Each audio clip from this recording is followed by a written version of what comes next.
Se cumplió por fin, Mauricio, esta esperadísima visita del presidente Duque a la Vía al Llano, al departamento del Meta,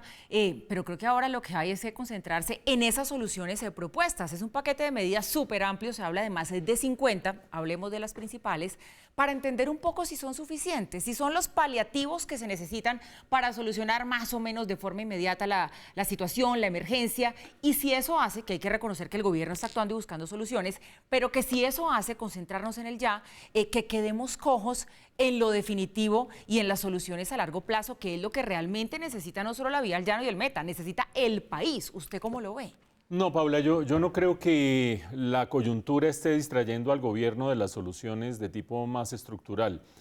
Creo, eso sí, y voy a tratar de explicarle por qué, que las 67 medidas, que son 67, que suman, como decía Óscar en la nota, 1,2 billones de pesos, más o menos, grosso modo, no tienen muchos elementos novedosos. Con eso no quiero decir que sean menos importantes, que sean menos efectivas o que puedan ser menos relevantes. Quiero decir que el que esperaba que el día de hoy se anunciara una emergencia económica con un Estado constitucional distinto. La emergencia económica, recuerden ustedes, lo prevé la Constitución para que el gobierno pueda sacar una serie de decretos, reasignar presupuestos, hacer como una estrategia de choque ante una situación impredecible que haya perturbado de tal manera la realidad económica, política y social que amerite medidas excepcionales. Se quedaron, digamos, esperando que eso vaya a suceder.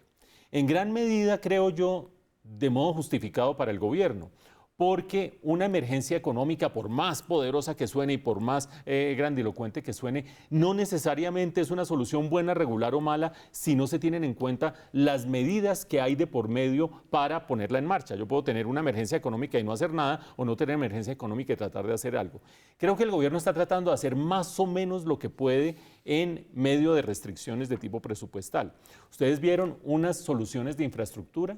Por una parte, ese dinero que se ha asignado a tratar de resolver el problema que mencionaba Paula, no el de la coyuntura, sino verdaderamente lograr soluciones de más fondo en la carretera. Ustedes han oído a la ministra del ramo diciendo, esto nos va a tomar por lo menos 90 días, de los cuales ya han transcurrido algunos, nos va a tomar casi 2 meses y medio en resolver este problema porque el clima no ayuda, pero hay unos recursos para tratar de solucionar la cosa en el kilómetro 58, hay otros recursos adicionales. El presidente mencionaba 200.000 millones de pesos, mencionaba 50.000 millones de pesos adicionales para una de las vías alternas. Ese es el tema de infraestructura que se trata de apuntalar con ese descuento en los peajes de las vías alternas, unos descuentos que son sustanciales, y además de eso con la reducción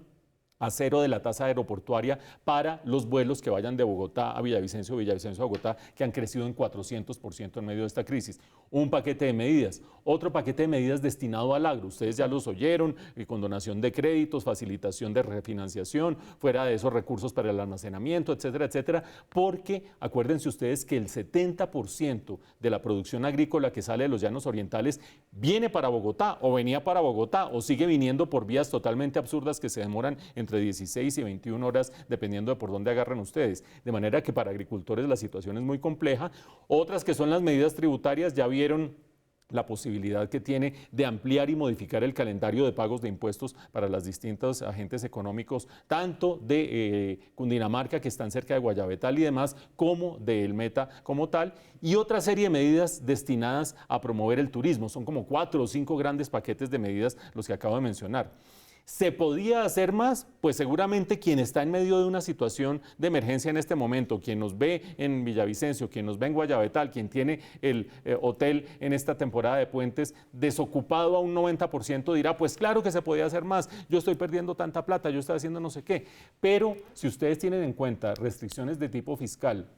y la manera como el gobierno puede lidiar con programas que ya existen, reorientar presupuestos para ayudar a la crisis, quizás está haciendo lo mejor posible, siempre que no se pierda de vista lo que decía Paula, y es que el tema de fondo es resolver la situación verdaderamente de tipo estructural. En ese sentido, no se nos olvide a nosotros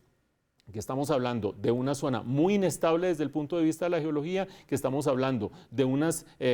obras que se planearon y se perfilaron sin tener en cuenta una cantidad de contingencias y que estamos hablando de unos imponderables que tienen que ver con una de las zonas de mayor pluviosidad, la cuarta zona de mayor pluviosidad en Colombia en la actualidad. De manera que ustedes crucen los dedos, nosotros también, para que verdaderamente sean 90 días los que nos separan de la solución por lo menos razonable de la crisis, porque cualquiera de esos factores que acabo de mencionar que se empiece a deteriorar puede llevarnos más allá y hacer que todas estas medidas sean prácticamente inocuas.